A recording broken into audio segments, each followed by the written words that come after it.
Bienvenidos a Hemisférix, el podcast de fisioterapia y neurorehabilitación presentado por Javier Sánchez Aguilar.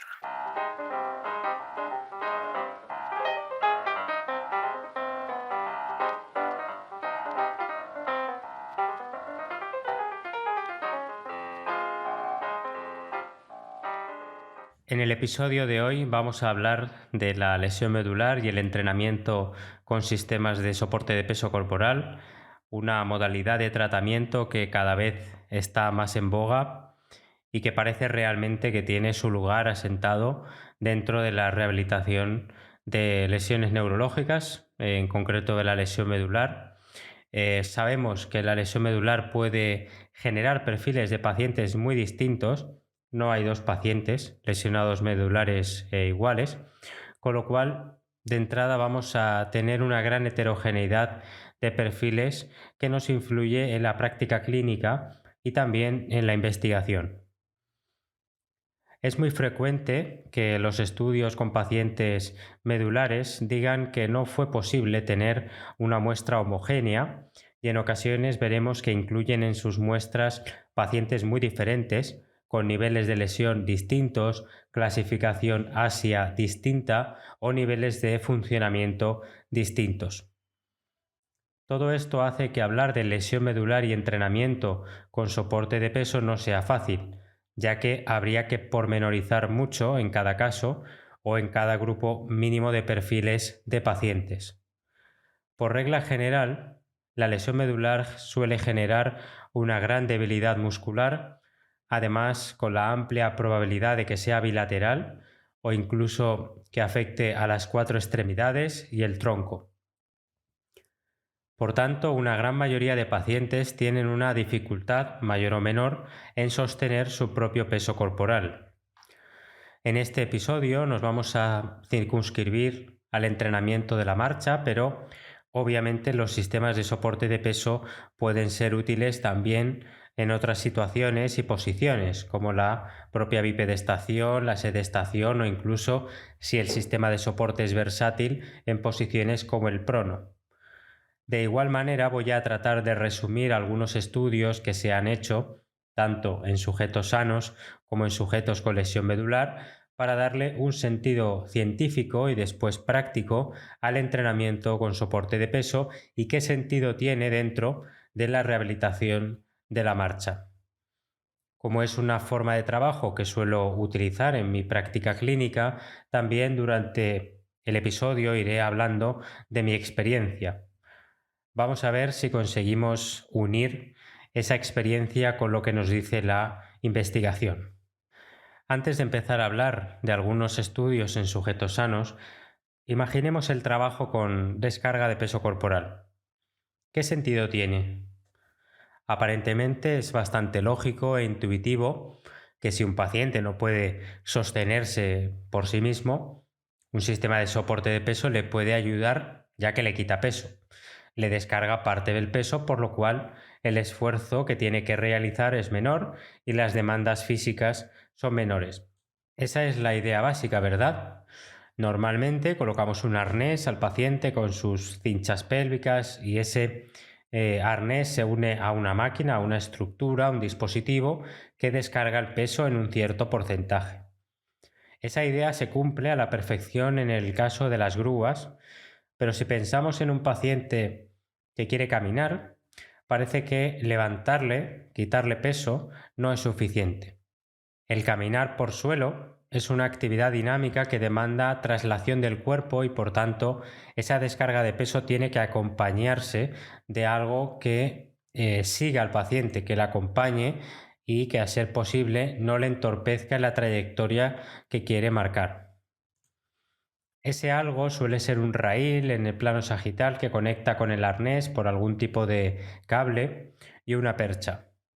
Es importante remarcar lo de caminar por suelo, ya que existe el caminar en cinta rodante, donde no hay una traslación o es mínima del cuerpo en el espacio y por tanto los sistemas de soporte de peso y la propia mecánica del caminar cambian.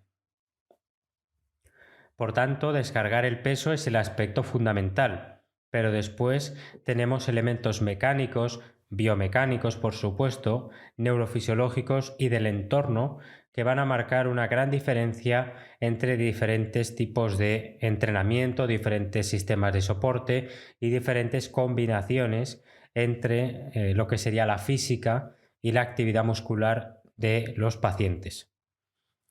Estas diferencias se ven perfectamente en la práctica real con pacientes.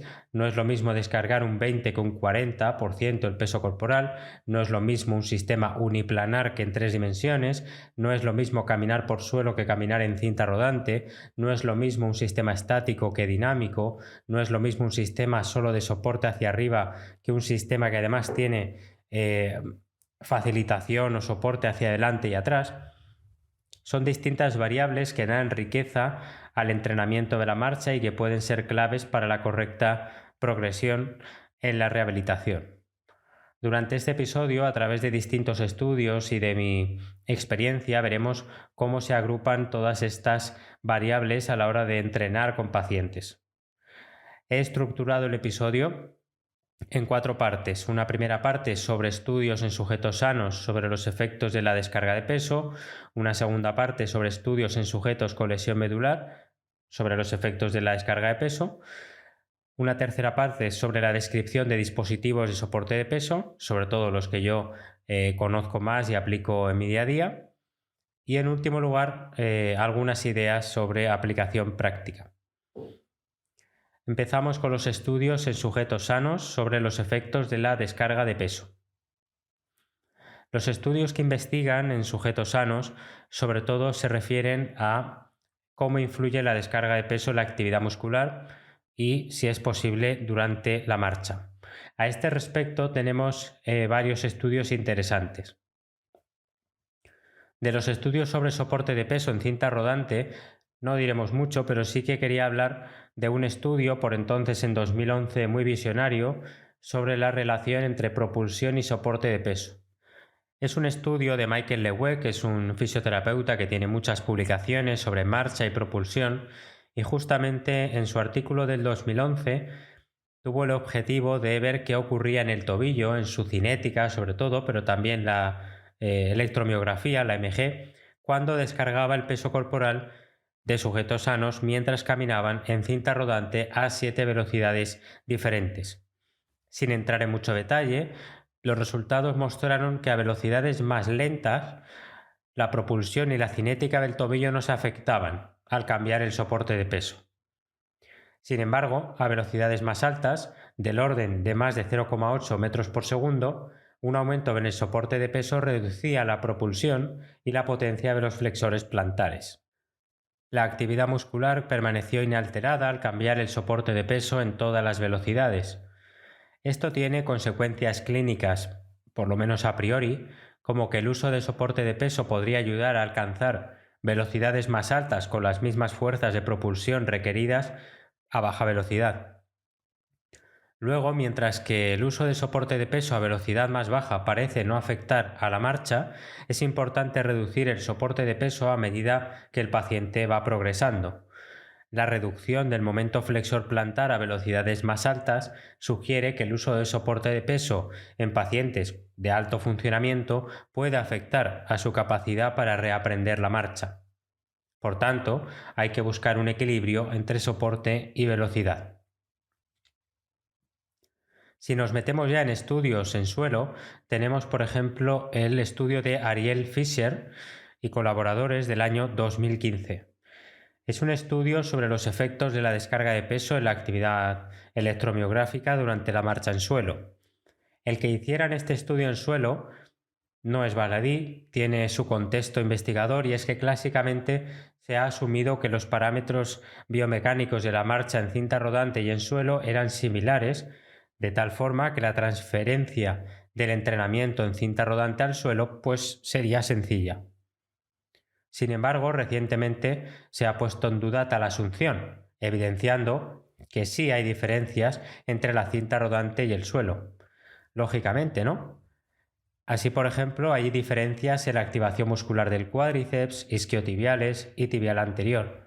Podríamos divagar mucho sobre diferencias de todo tipo, hasta vestibulares. pero simplemente digamos que hay diferencias entre esos dos paradigmas de marcha y que en todo caso debe primar la investigación en suelo, ya que es la que replica la marcha diaria. Dicho esto, este artículo es interesante, entre otras cosas, porque intenta solucionar un problema que aparece cuando se investiga la marcha en sujetos sanos con soporte de peso, y es el tema de mantener una velocidad de marcha cómoda cuando llevas un sistema de soporte de peso.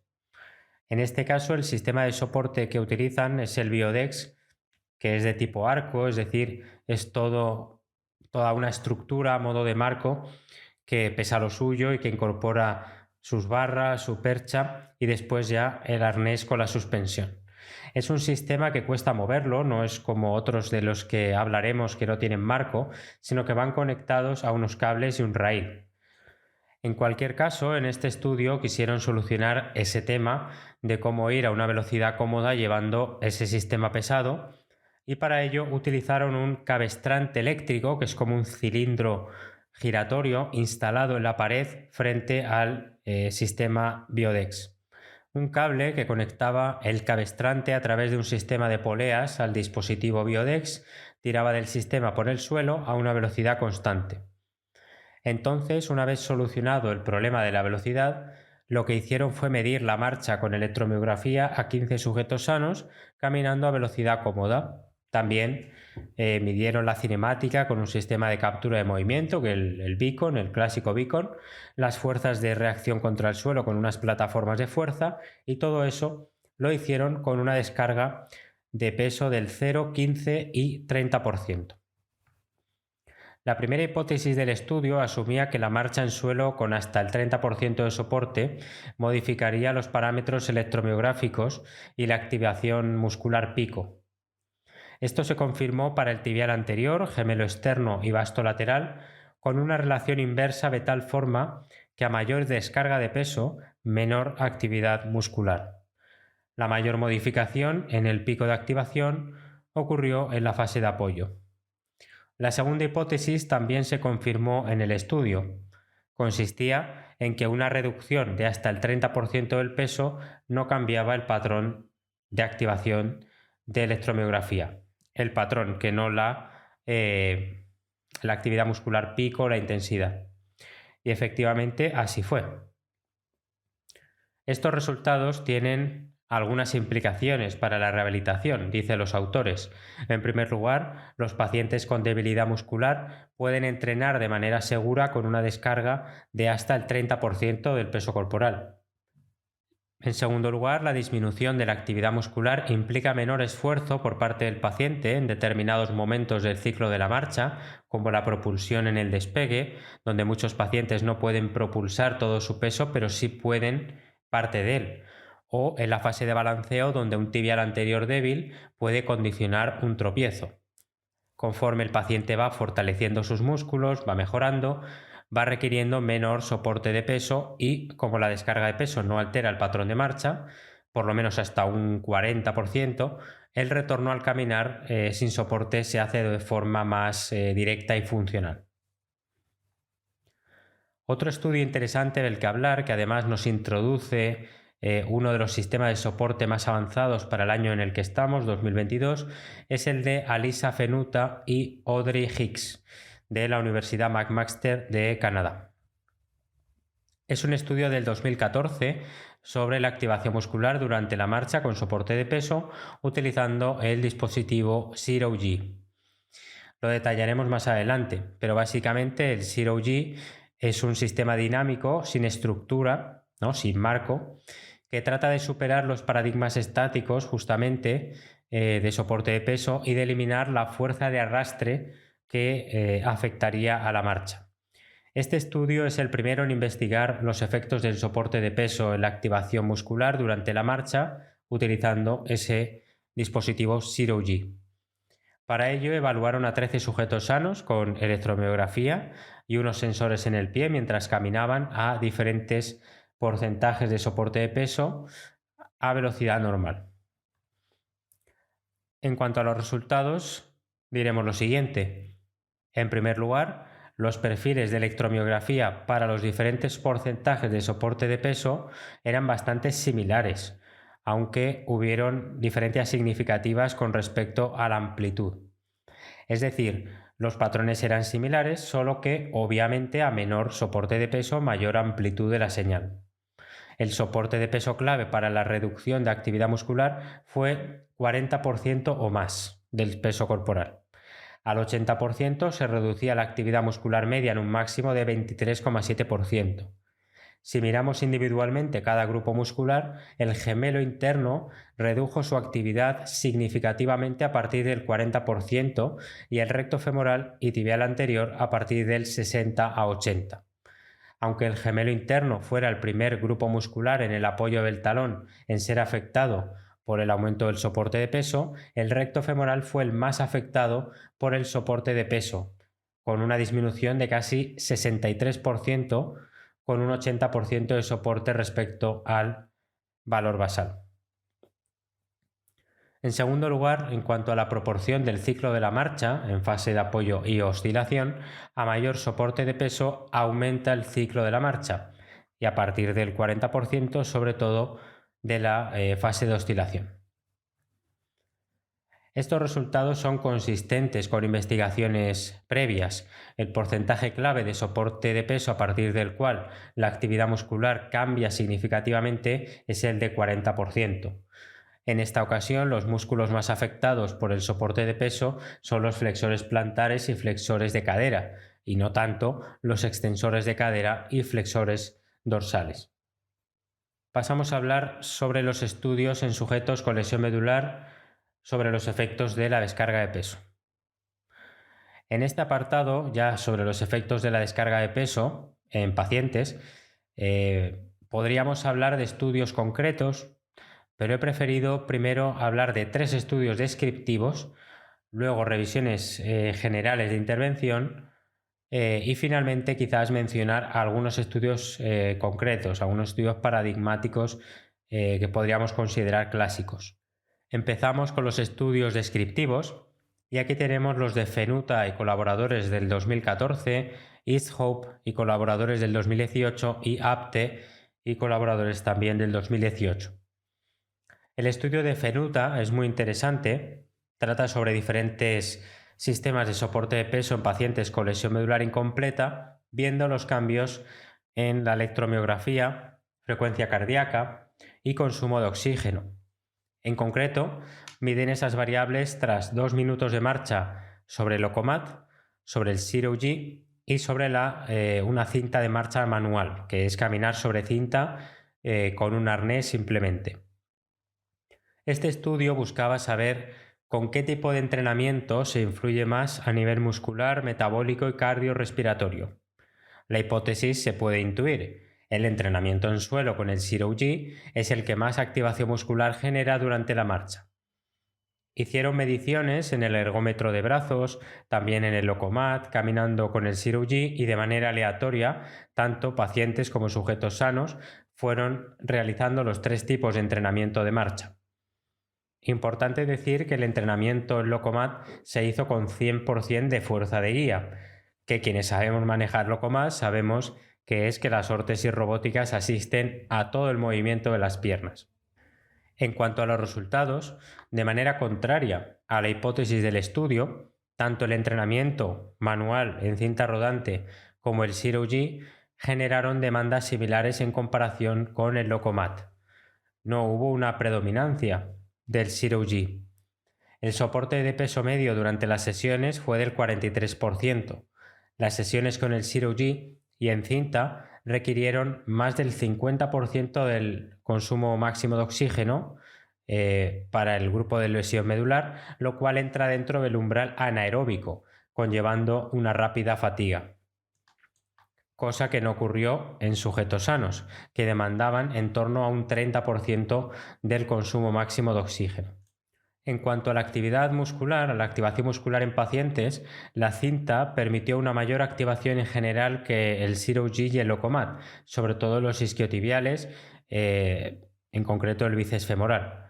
De hecho, los autores consideran que la activación del bíceps femoral es un indicador de respondedor al entrenamiento con soporte de peso. En el caso de los sujetos sanos, fue el entrenamiento en suelo el que más activación muscular provocó. En conclusión, tanto el entrenamiento en cinta manual como con el Zero G por suelo generaron mayor demanda metabólica, si bien la cinta generó más actividad muscular, aunque los autores reconocen que el entrenamiento en suelo era con barras, que aunque no utilizadas para cargar peso, podría haber limitado la activación muscular de las piernas.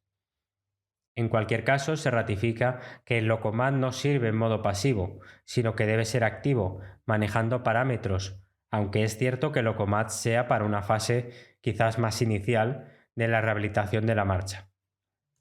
Seguimos con otro estudio. En el estudio de Easthope y colaboradores, que son de un hospital especializado en lesión medular en Suiza, investigaron las diferentes respuestas cinemáticas a la descarga de peso en pacientes lesionados medulares incompletos y crónicos. La novedad respecto a otros estudios es el uso de un sistema de soporte de peso transparente, en el sentido de que el paciente no tiene que preocuparse de su sujeción, además de que permite un movimiento pendular desde el punto de soporte, lo cual facilita las reacciones de equilibrio y el balanceo postural. El sistema es el float de ReaSteam, que es multidireccional y dinámico y que es probablemente el más parecido al Ryzen de Motec, que es el más avanzado actualmente. El estudio se hizo sobre 15 pacientes capaces de andar 10 metros con y sin una ayuda mínima, por ejemplo con un bastón. Se les midió la cinemática con el beacon y con el soporte adaptado al peso del paciente, pero a 6 soportes distintos: 0%, 10%, 20%, 30%, 40% y 50%. La velocidad se indicó acústicamente a 2 km por hora con una tolerancia de 0,5 km por hora. Para cada porcentaje de soporte de peso, cada paciente caminó 20 pasos después de una familiarización. En cuanto a los resultados, podemos decir lo siguiente.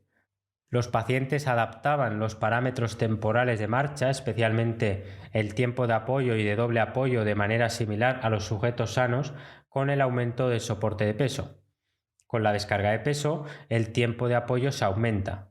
El hecho de aplicar esa descarga al tronco facilita que la gravedad que actúa sobre la pierna en balanceo permanezca normal, mientras que la dinámica de la fase de apoyo está sujeta a una gravedad reducida más las fuerzas potenciales de interacción con la máquina. Con descargas mayores de peso, a los pacientes les cuesta mantener la relación entre velocidad y largo de zancada, lo cual aumenta el trabajo del sistema de soporte. Respecto a la postura del caminar, evaluada como el movimiento del centro de masas y la oscilación del tronco, el soporte de peso tenía algún efecto sobre ella, de tal forma que a medida que el soporte es mayor, la oscilación del tronco aumenta en plano sagital y frontal, mientras que el movimiento lateral del centro de masas se reduce. En cuanto a los rangos de movimiento, respondieron de manera similar a la descarga en el plano sagital, sin efectos de interacción por grupo. No obstante, en los patrones de movimiento sí hubieron diferencias, tanto en la cadera, rodilla como tobillo. En la rodilla, estos efectos estaban centrados en la fase de despegue, mientras que en el tobillo era mayor durante la fase de apoyo y en el balanceo temprano. El efecto de interacción de grupo para la cadera fue más fuerte durante la fase de balanceo y en el apoyo temprano, mientras que la interacción para el tobillo fue más prominente en el apoyo terminal. Los autores vieron que los resultados no eran como pensaban. Pensaban que el soporte de peso tendría un efecto mayor en la cinemática de los pacientes respecto a los sujetos sanos. Esto indica que utilizar el soporte de peso hasta un 20%, dicen aquí, no afecta prácticamente nada al patrón de marcha e incluso hasta el 50% no hay una distorsión importante de la cinemática. En síntesis, los pacientes y sujetos sanos tenían respuestas similares a la descarga en términos de parámetros espaciotemporales y de postura en la marcha. Sin embargo, los pacientes mantenían su coordinación intramuscular basal mientras que los sujetos sanos sí adaptaban el acoplamiento articular con la descarga de peso. Esos ajustes parece que no solo dependen de la médula espinal, sino también a nivel supraespinal. Aplicar, por lo tanto, un soporte de peso del 30 al 50% induce cambios en parámetros temporales de la marcha y de control del equilibrio en el plano frontal sin afectar al patrón de marcha o la coordinación intramuscular. En la línea de la revisión de APTE y colaboradores del 2018, el 30% del soporte de peso es el punto clave a partir del cual se empiezan a observar diferencias cinemáticas, cinéticas y electromiográficas en la marcha. Vemos que los estudios y revisiones acaban más o menos confluyendo en las mismas o parecidas conclusiones. Las personas con lesión medular han demostrado la capacidad de aumentar la capacidad de carga de peso de la musculatura extensora de las piernas a través del entrenamiento de marcha en cinta rodante con soporte de peso, aumentando además la activación del gemelo. Esa ha sido la base del entrenamiento de marcha, junto con la idea de activar los famosos generadores centrales de patrones que generarían la marcha automática.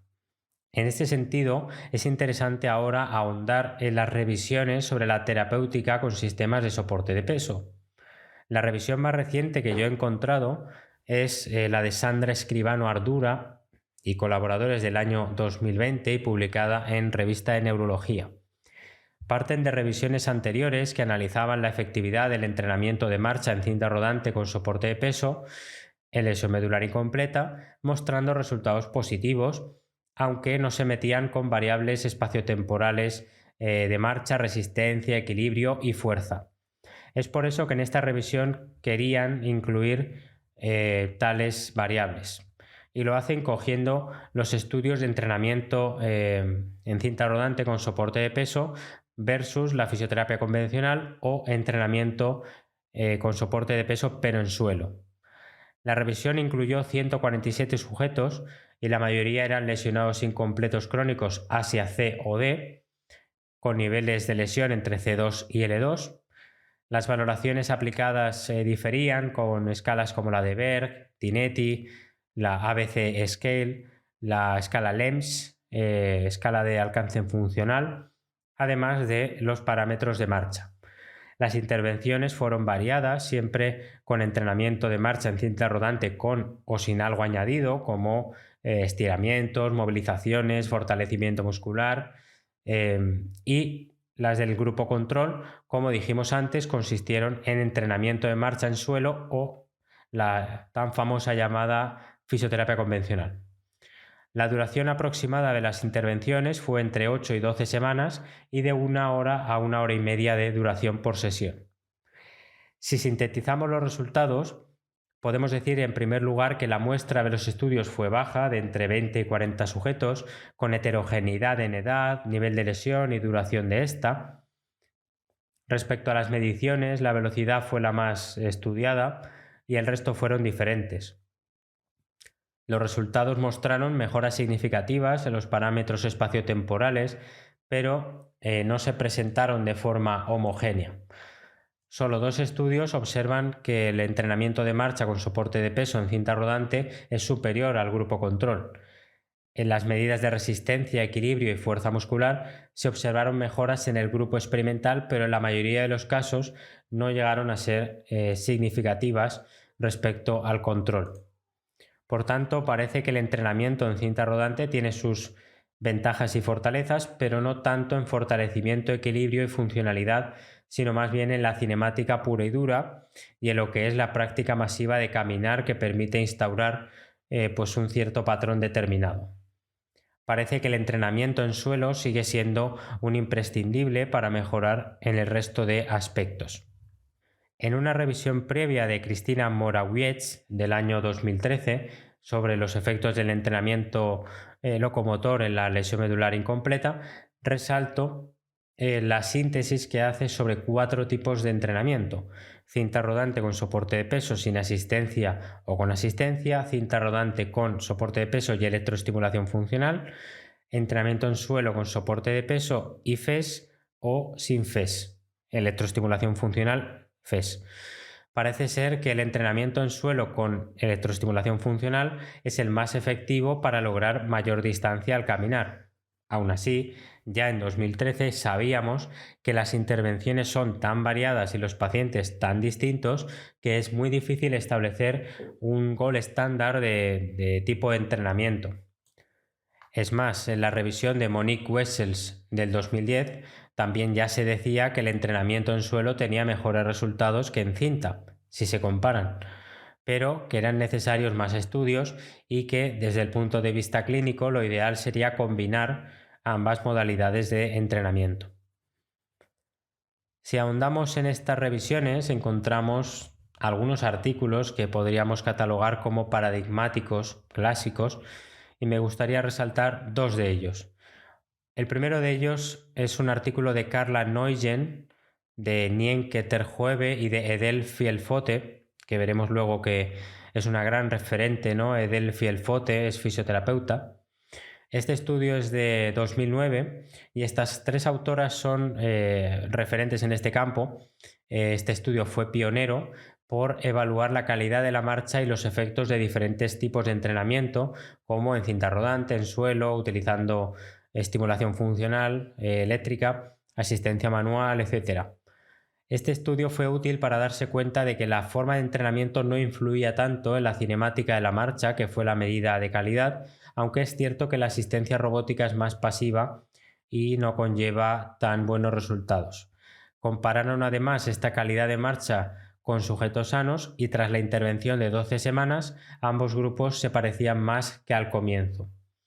Edel Fielfote en 2005 y 2010 publicó varios estudios también comparando diferentes intervenciones y sigue la misma línea que el resto y de los que van a continuación. Sí que añade que aquellos sujetos más afectados se benefician más de las intervenciones en lo que respecta a la función de caminar, teniendo en cuenta que los sujetos eran lesionados T10 o inferior y debían tener capacidad al menos de dar un paso con una pierna. Y el segundo estudio paradigmático es el de Natalia Alexeva y colaboradores del 2011. Este estudio, con 55 sujetos con lesión medular incompleta crónica, una asia de C y D, también comparó el entrenamiento en cinta rodante con soporte de peso, entrenamiento con una estructura fija tipo Biodex y fisioterapia convencional. Los tres entrenamientos durante poco más de 3 meses, 1 hora al día, 3 días por semana. Los tres grupos mejoraron en velocidad, fuerza, bienestar psicológico y en el equilibrio, pero solo en el grupo de fisioterapia y entrenamiento sin cinta rodante. En ningún grupo se mejoró la independencia funcional y el fitness. De nuevo, nos resaltan las autoras que ningún método es superior a otro y que en todo caso la combinación de entrenamientos es más que positiva. Pasamos a describir algunos dispositivos de soporte de peso, sobre todo, como he dicho antes, los que yo más conozco y los que utilizo en mi día a día. Hay muchos sistemas de soporte de peso y más si incluimos aquellos que están integrados dentro de otros sistemas, ¿no? Como es el Locomat, el C1000 actualmente, e incluso sistemas de efector final como el Geosystem. No obstante, voy a describir brevemente algunos sistemas que como digo, o bien conozco de primera mano o indirectamente a través de conocimiento o idea de ellos, de compañeros o de ver pues, ciertos vídeos, etc. Lo primero que hay que diferenciar es entre sistemas estáticos y dinámicos de soporte de peso. Los estudios han mostrado que los sistemas estáticos de soporte de peso producen fuerzas de reacción contra el suelo no fisiológicas. Esto se traduce en información aferente aberrante o no adecuada percibida en los pies y por tanto el patrón de activación muscular es menos funcional. Un sistema estático afecta a la cinemática en tanto que una menor flexión de cadera y una longitud de zancada menor. Por el contrario, un sistema dinámico, que suele ser que no tiene una estructura o que no tiene un marco alrededor, puede acomodar el movimiento utilizando sensores, actuadores y ordenadores para ajustar la tensión de la cuerda o cable en tiempo real acorde con el movimiento del paciente. De esa manera, el feedback y la fluidez de movimientos es totalmente distinta a la que brinda un sistema estático o más estático. Cada vez se están desarrollando más sistemas dinámicos a la luz de las últimas investigaciones sobre cinemática y cinética de la marcha. La mayoría de dispositivos ya tienen algo de componente dinámico, si bien es cierto que hay sistemas que son los de estructura rígida, no transparentes, cuyo dinamismo, por así decir, está lógicamente disminuido. Pero bueno, tenemos sistemas más estáticos como el Next Step de Biodex, y luego sistemas un poco más dinámicos como el Andago de Hocoma o el Lightgate de Mobility Research. Básicamente se componen de una estructura de corte cuadrilátero con sus patas con ruedas, de la que se sujeta un arnés con sus cinchas y que suspenden al paciente. A partir de aquí, cada dispositivo pues trata de aportar sus detalles, sus gadgets y sus usabilidades. A día de hoy, el que yo suelo utilizar es el Lightgate, que es un sistema que permite caminar por suelo, tanto empujando la estructura a través de unas barras adaptables como libremente con la ayuda direccional del terapeuta. Si la colocación del arnés es buena, se puede descargar todo el peso corporal necesario para permitir la marcha del paciente sin ser excesivamente incómodo, y luego se pueden añadir distintos elásticos al arnés o a distintas partes del cuerpo para solventar algunos problemas específicos al caminar. Tiene distintas opciones para adaptar el entrenamiento, como permitir los 360 grados del paciente o restringirlo a través de una rueda que está en la parte superior de la estructura. También se puede variar si queremos que el paciente camine solo recto o pueda hacer giros, y además tiene la opción de feedback a través de una tablet. Esta tablet da un feedback en tiempo real y mide la cantidad total de peso soportado por el dispositivo, incluso separando lado izquierdo y derecho. Después se puede utilizar también en cinta de marcha, anclando la estructura al ancho de la cinta. Y bueno, pues combinar ambas formas de entrenamiento es muy bueno para el paciente. Una parte más en suelo es más volitiva, ¿no? Más de concentración de los pasos. También puede ser más automática, ¿no? A través de facilitar un poco la propulsión a través de la estructura. Pero luego tenemos también otra parte más automática en cinta rodante, que en cualquier caso pues nos permite aumentar mucho el número de pasos, romper el círculo vicioso de no poder andar, ¿no? Y muy interesante para los hospitales, ¿no? En la fase aguda y subaguda de las lesiones neurológicas. Realmente sería una muy buena inversión de material para los hospitales. Si hablamos de sistemas dinámicos puros, que ya no constan de una estructura rígida, tenemos sistemas como Ergotrainer de Winker, el Zero G de Aretech, que ya lo hemos mencionado antes, el Float de RIASteam y el Ryzen de Motec. De estos solo he utilizado el Ryzen, pero voy a contaros un poco sobre algunos de ellos. Para hablar del Ergotrainer he hablado con Emilio Álvarez, viejo conocido, ¿no?, de este podcast. Le entrevistamos en el episodio 2, fisioterapeuta en Forza, referente de la neuro absoluto, ¿no?, aunque él seguramente diga que no.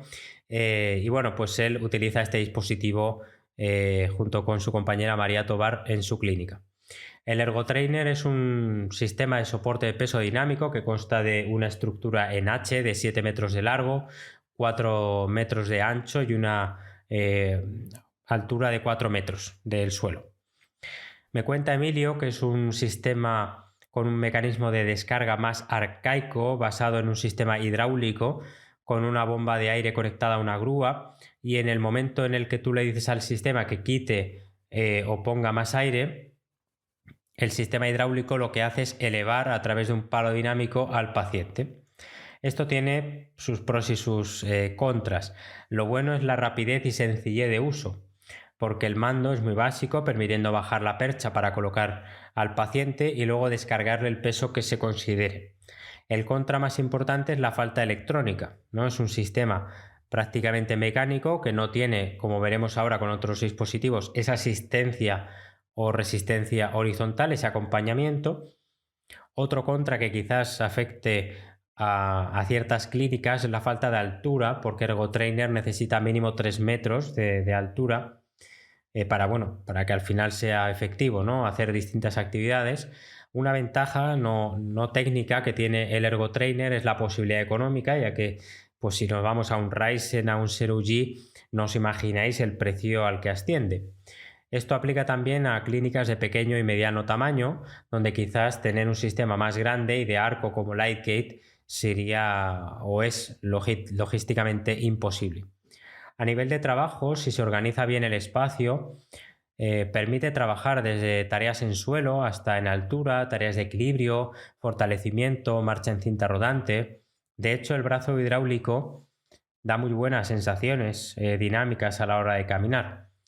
El hecho también de poder colocar el arnés que uno quiera también es algo positivo a tener en cuenta que otros sistemas no permiten, y eso puede ser relevante para ciertas tareas donde sabemos que ciertos arneses son más facilitadores de ciertos movimientos, como la extensión de cadera. En resumen, me cuenta Emilio que el Ergotrainer es un punto intermedio entre los sistemas más estáticos, ¿no? De estructura, de arco, y los sistemas más dinámicos y transparentes como puede ser el Ryzen. Otro dispositivo ya dinámico, totalmente transparente, es el Zero G, que está basado en un cable de suspensión que comprende dos sistemas de control integrados. Para tener en cuenta las fuerzas verticales, un actuador elástico de serie personalizado está montado en un carrito elevado, y este actuador controla la tensión del cable en función de la entrada de un sensor de fuerza y un codificador lineal de alta resolución. Para tener en cuenta las fuerzas horizontales, el propio carrito está equipado con un motor con rueda motriz que controla la posición del carrito en función del ángulo del cable medido con un potenciómetro. O sea, aquí ya vemos que hay bastante electrónica detrás, ¿no? Hay potenciómetros, hay actuadores, hay sensores que permiten esa actividad en tiempo real, esa digamos acomodación en tiempo real del dispositivo al movimiento del paciente. Por último, el Ryzen, que es el que yo utilizo habitualmente, es un sistema de soporte dinámico en 3 dimensiones que aplica fuerzas mediante un arnés y permite a la persona moverse libremente por un determinado espacio de trabajo. Ryzen lo que va a hacer es combinar fuerzas de asistencia verticales y horizontales. Muy interesante las fuerzas horizontales, que pueden servir tanto para facilitar como para resistir el movimiento.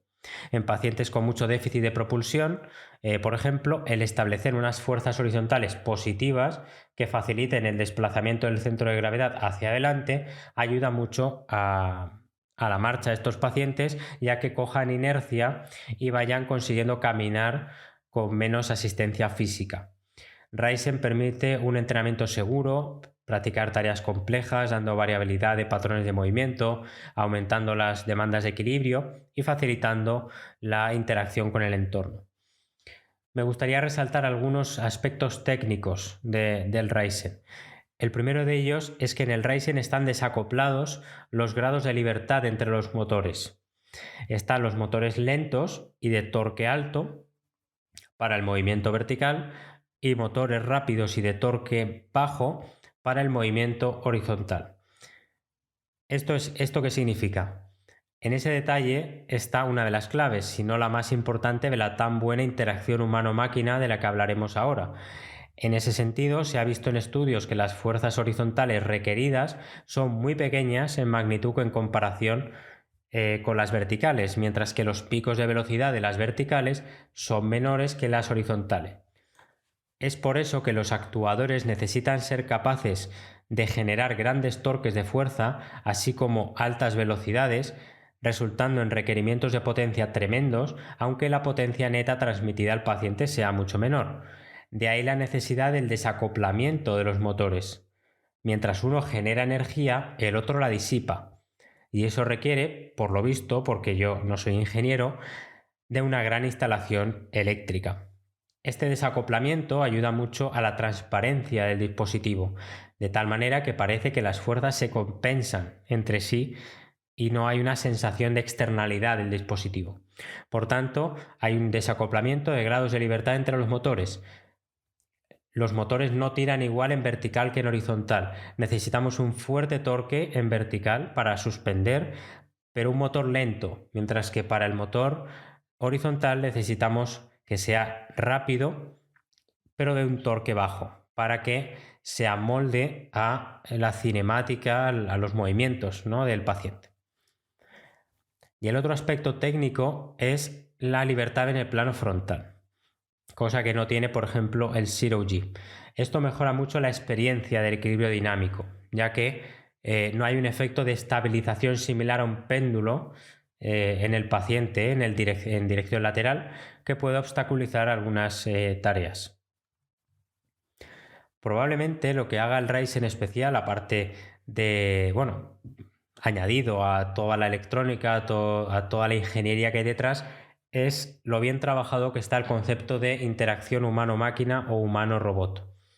La interacción humano-máquina no es más que cómo las personas y los sistemas automatizados interactúan y se comunican entre sí. En el caso de los sistemas de soporte de peso, no es lo mismo un arnés que tú notas que te está tirando cuando intentas caminar a uno que sientes que te acompaña, que te sigue, ¿no?, aunque te esté quitando mucho peso.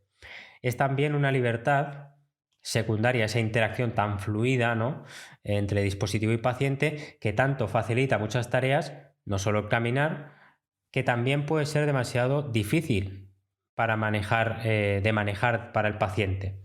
Por eso hay pacientes que se benefician de sistemas un poco más estáticos y rígidos, como es el Lightgate, ¿no?, más acotados, un poco más enmarcados, que de sistemas más en 3D, más abiertos. No obstante, para la mayoría de pacientes que yo he visto utilizando sistemas como Ryzen, la sensación es muy buena y de una fluidez que marca la diferencia.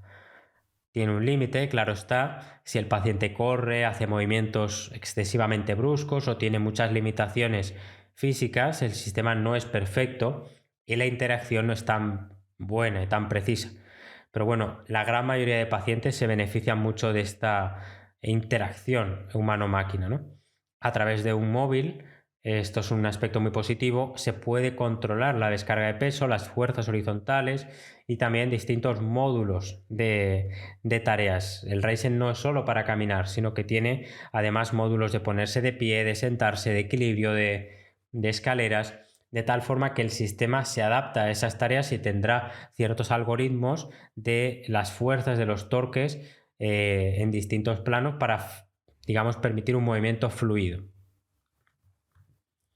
El Ryzen además tiene en cuenta un detalle importante, detalle que se extrae de un estudio de Michel Ploich y colaboradores con sujetos sanos, y es que estos sujetos sanos seleccionaron una pequeña fuerza hacia atrás cuando se les preguntó por sus condiciones preferidas de soporte de peso, cuando lo esperable era todo lo contrario, más comodidad con una fuerza hacia adelante. Además, descubrieron en ese estudio que con esa pequeña fuerza hacia atrás, las características de la marcha se acercaban más a la marcha normal que sin esa fuerza hacia atrás. El Ryzen incorpora de manera intrínseca esa pequeña fuerza hacia atrás y eso es un detalle más que marca la diferencia. Detrás de toda tecnología, de todo sistema, por simple o complejo que sea, tiene detrás un desarrollo, una ingeniería, una mecánica y lo que es o debería ser más importante, un fundamento. Si queréis entender la magnitud de tal relación entre terapéutica e ingeniería e informática, podéis ver el artículo de Mignardot y colaboradores, lo dejaré en la descripción del episodio, colaboradores entre ellos el famoso Gregor Curtin. Es un artículo publicado en Science Translational Research y es impresionante, una pasada. Hace mucho tiempo que no veo un artículo de esa semejante magnitud. Es un artículo explicando un algoritmo de asistencia de soporte de peso para mejorar la marcha de lesionados medulares y está detallado a un nivel altísimo, con muchas pruebas, protocolos, viendo los efectos en la electromiografía, efectos cinéticos, cinemáticos, con distintas descargas, distintas aceleraciones en suelo, en cinta, valorando las respuestas a los desequilibrios.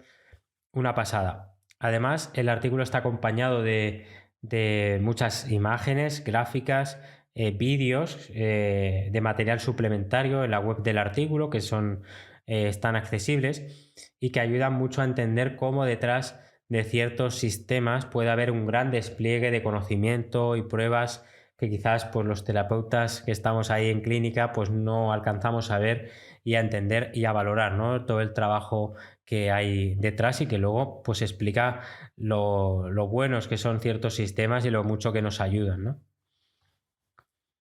Para terminar el episodio me gustaría dar algunas ideas de aplicación práctica, resumir algunas ideas también que hemos visto y afianzar un poco lo que hemos hablado, ¿no? El entrenamiento con soporte de peso se está convirtiendo afortunadamente en más habitual en los servicios de rehabilitación, o por lo menos esa es mi sensación, probablemente quizás esté un poco inflada, ¿no? En este caso estamos hablando de la función de caminar principalmente, pero para el miembro superior el soporte de peso y cómo se optimiza en un dispositivo y en determinadas tareas también es de mucha actualidad y un abordaje terapéutico fundamental. Si volvemos al tema del episodio, está claro que un sistema de soporte de peso primero nos ayuda mucho a los terapeutas a nivel físico, la carga física y mental, por supuesto, que demanda sujetar a un paciente, facilitarle el movimiento, transmitir confianza para que el paciente lo dé todo, pues todo eso es muy complicado. De primeras, un sistema de soporte de peso, sea más estático o más dinámico, nos quita a nosotros peso al igual que al paciente, y nos da la seguridad de que el riesgo de caídas está prácticamente eliminado. Esto va a permitir al paciente comenzar a caminar, a hacer cosas que no podría hacer sin ese sistema o sería muy riesgoso y duro físicamente. Se nos abre un abanico de posibilidades tanto en la fase aguda como en la subaguda y crónica de las patologías neurológicas, tanto en adultos como en niños. La terapia intensiva está muy bien, pero cuanto más demandemos al paciente, ya sea a nivel cardiovascular, repeticiones, equilibrio, etcétera, más debemos tener controlados ciertos aspectos de seguridad y uno de ellos es el riesgo de caídas. Los sistemas de soporte de peso, sobre todo los transparentes, permiten trabajar no solo la marcha, sino también otras actividades como subida de escalones, sorteo de obstáculos, equilibrio, marcha en curva, coger objetos del suelo, transferencias, etc. Esto da una riqueza al entrenamiento de los miembros inferiores que además se traslada bastante bien a la funcionalidad.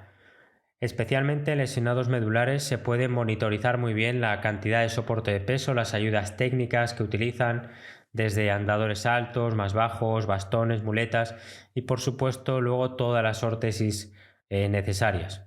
Se puede establecer una secuencia de tratamiento de tal forma que podemos entrenar en posiciones antigravitatorias puras como el prono o prono adaptado, trabajar de rodillas, las transferencias, podemos trabajar la marcha con asistencia a la propulsión, con resistencias del arnés y lastres, con objetos que reten el uso tan poderoso de los miembros superiores a nivel de pulsión, por ejemplo, utilizando carros del supermercado con más o menos peso, liberando un miembro superior para coger objetos.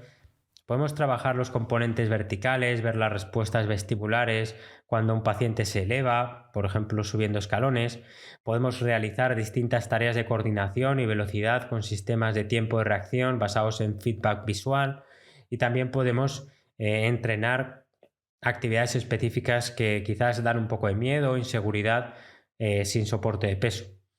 Las posibilidades son casi infinitas y tenemos que ser creativos para retar al paciente que cuando se quite el arnés sienta que se puede mover un poco mejor y que ha tenido una experiencia de movimiento que facilita el querer tener más, ¿no? Y bueno, pues que sea una especie de enriquecimiento del entorno, utilizar la terapéutica como experiencia, ¿no? También. Estoy hablando ahora del entrenamiento en suelo. Como hemos visto, también está el entrenamiento en cinta rodante, incluso el asistido por robótica. Cada tipo de entrenamiento con soporte de peso tiene sus ventajas y desventajas. Por ejemplo, el entrenamiento robótico da mucha asistencia, da mucha consistencia al paso, pero no permite la variabilidad asociada al entrenamiento en suelo y pues ciertos patrones de movimiento son más complejos, ¿no? Como la extensión de cadera famosa, que es muy complicado, por ejemplo, en un Locomat. El entrenamiento en cinta rodante se ve como poco ecológico, no específico de la tarea y que no es fácilmente transferible a la marcha en suelo, pero también es verdad que permite una práctica masiva, pura, mucho más potente en cuanto al componente de repetición y el manejo de parámetros de velocidad, inclinación, etcétera, es también mucho más factible. En cualquier caso, la combinación es muy útil y sí es cierto que hay que saber en qué momento hay que dar más prioridad a un tipo de entrenamiento que a otro. Por regla general, mi experiencia con lesionados medulares me ha hecho ver que hay muchos factores a tener en cuenta para elegir dispositivos y tipos de entrenamiento. El objetivo del paciente, el tiempo de que dispone el paciente para hacer terapia, el coste económico, su nivel de lesión, si hay un fenotipo de tono muscular muy elevado o muy bajo, si tiene hipotensión ortostática, su nivel de capacidad funcional.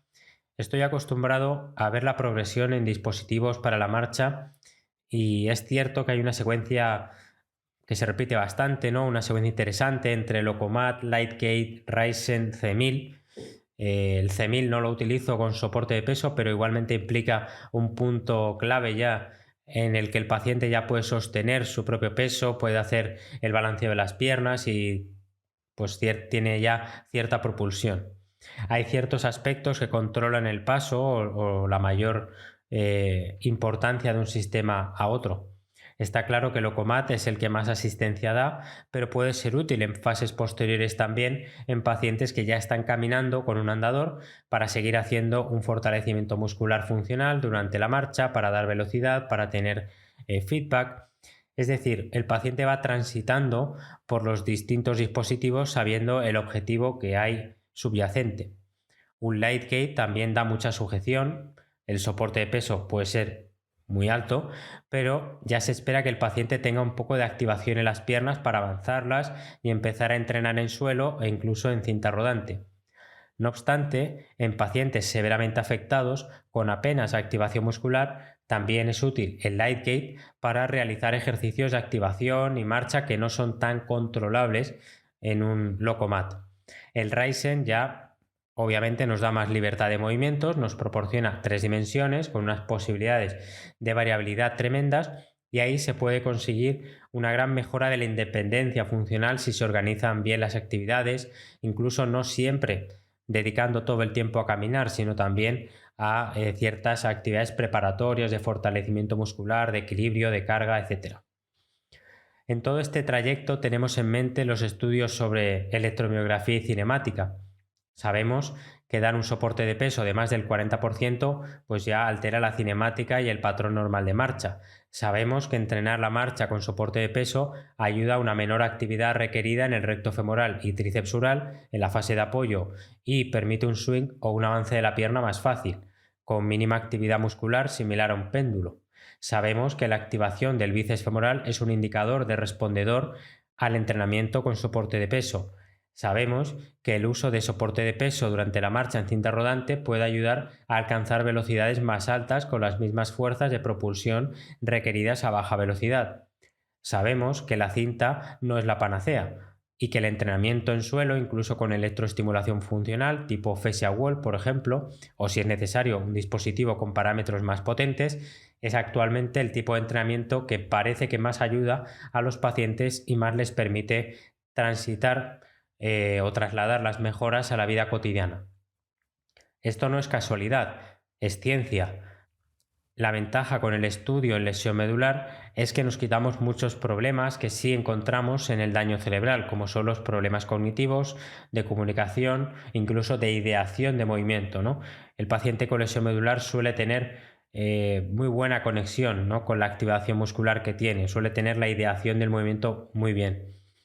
Los pacientes con lesión medular pueden llegar a niveles de concentración, de atención, de esfuerzo, como no he visto en otros perfiles, y eso facilita que si controlamos bien el entorno, la biomecánica, la fisiología muscular, podemos diseñar ejercicios muy potentes y que les permitan ir mejorando día a día, siempre teniendo en cuenta la lesión, la zona de preservación parcial, el margen que tenemos de mejora estructural y todos esos aspectos que no vemos, ¿no? En la médula espinal y que nos gustaría ver a modo de rayos X para saber realmente cómo estamos influyendo a nivel estructural.